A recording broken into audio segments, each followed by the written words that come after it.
Namaste everyone. Today's recipe that you see on the screen are the lovely crunchy chewy cookies which are 100% gluten-free and vegan too. These were made from the finger millet flour along with other nutritious flour. Once you make them and the kids have them, they just can't stop having them anymore. They are indeed very super yummy, high in their nutritional value. And for the ingredients, you can check below the description box.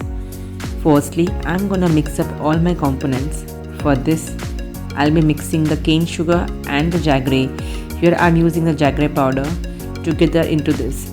I would not ask you to substitute the cane sugar with the jaggery because it will have its own flavor. Now in goes the coconut milk powder. Along with this, I'm adding amaranth flour, which is called as jaggery flour in India. You can also use buckwheat flour, which is available in the market, to substitute the jaggery flour. And after this, I'll be adding some poppy seeds, a pinch of salt, coconut oil and clarified butter. Here I would like to mention not to use any other oil apart from coconut oil. Here I'm using the cold pressed one, and not to replace your clarified butter, that is ghee, with any other regular butter, because the combination of this oil and butter will give a very different texture to the entire cookie. And second thing is using of non-melted ghee. After this, I'm going to add some cinnamon. This is the Ceylon cinnamon which I'm using it here, and little bit of cocoa powder. This cocoa powder which I'm using here, it belongs to Cadbury company.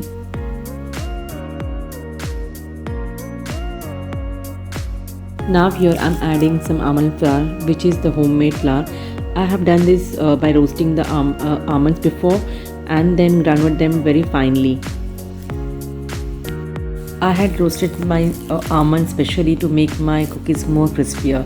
I would also urge here not to skip this part because it's very important to use the roasted one and not the raw ones.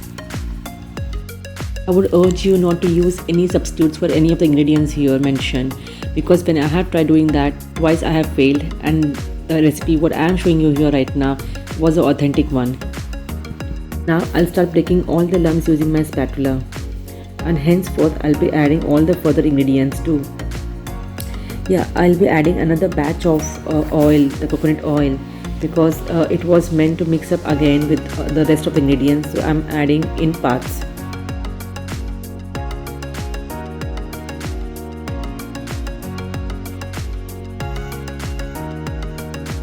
Now in goes the water chestnut flour, which is called as singhara atta in India.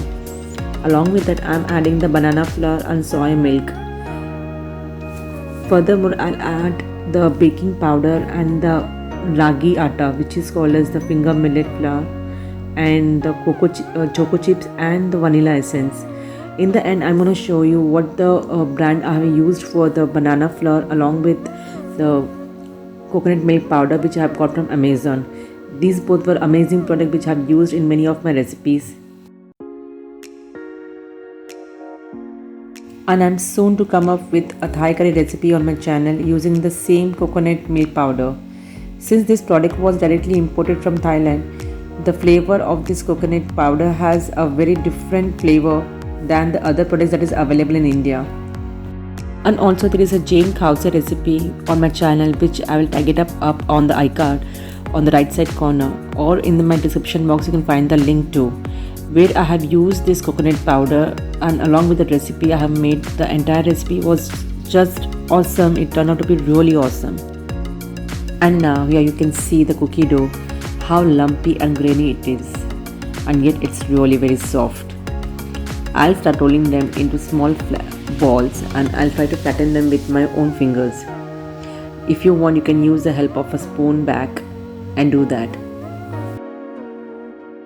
It's very important to keep some space gap between each cookie, since they are going to slightly spread out while baking. Now here I'm going to show you the brand that I have used for my coconut milk powder and the banana powder which I have got from Amazon. Before I bake these cookies, I'm going to chill them in my refrigerator for at least half an hour and then bake them at 165 degrees centigrade for about 16 minutes to 20 minutes. So all done with this appetizing Choco Chips chocolate cookies, which are vegan and gluten-free too. And if you really had enjoyed my video, do share, like, subscribe and support my spirit to get on with more and more new recipes and more often. Until my next video, bye bye and bon appetit.